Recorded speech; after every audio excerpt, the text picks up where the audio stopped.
J'ai l'impression que t'as quelque chose à me dire. Qu'est-ce qui vous donne cette impression?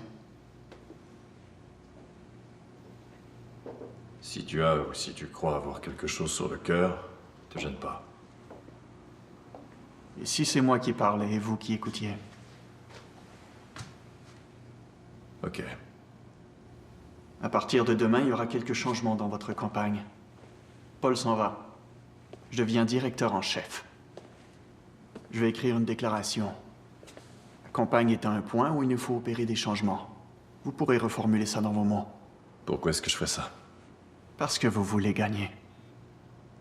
Et que vous avez brisé la seule règle en politique. Vous voulez devenir président? Vous pouvez déclencher une guerre, mentir, tricher. Vous pouvez mettre le pays en faillite, mais il est interdit de baiser une stagiaire.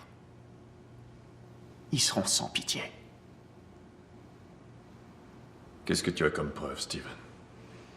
Une jeune fille troublée te raconte une histoire... Une jeune fille troublée et enceinte, C'est ce qu'elle t'a raconté.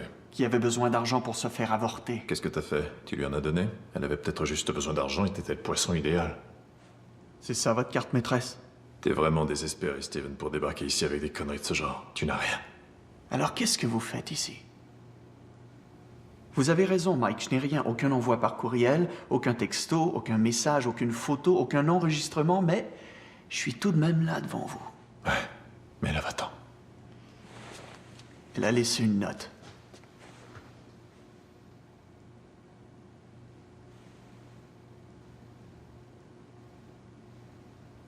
Comment tu peux le savoir?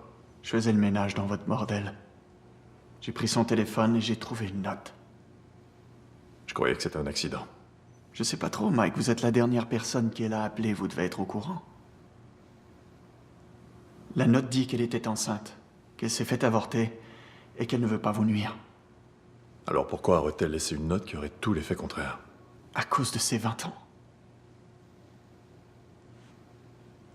Tu veux quoi?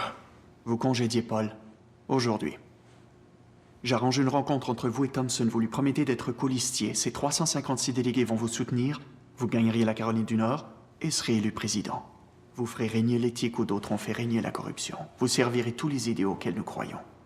Eh bien, je ne crois pas à l'extorsion. Je ne crois pas que je pourrais travailler avec toi pendant encore 8 ans. 4 ans. Allons-y une étape à la fois.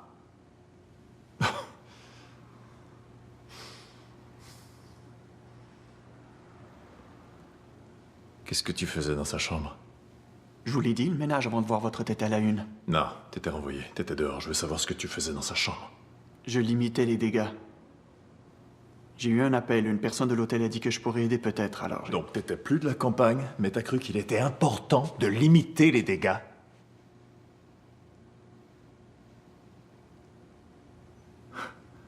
C'était ta voix l'autre soir au téléphone. Tu baisais avec elle. Qu'est-ce que t'as fait, Steven? Je lui ai donné une somme et lui ai dit qu'on devait l'écarter. J'ai pas de mal à le croire. Y a pas de note. Ok, Mike, y a pas de note. Montre-la moi. Je l'aurais apporté, vous croyez? Il aurait pu m'arriver malheur.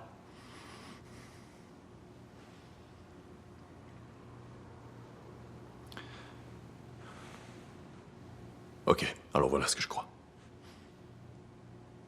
Tu ne portes pas de micro parce que toutes tes demandes sont illégales. Et tu ne t'en sortirais pas très bien dans une prison fédérale. Tu couchais avec elle et elle t'a parlé de tous ses ennuis. Il n'y a aucune vidéo ni aucun enregistrement de nous deux, et étant donné qu'elle s'est fait avorter, il n'y a aucune trace d'ADN.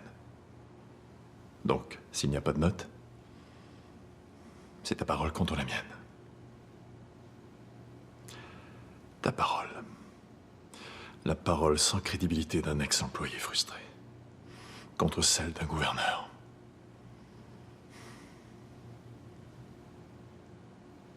Il n'y a aucune note. C'est à vos risques, gouverneur.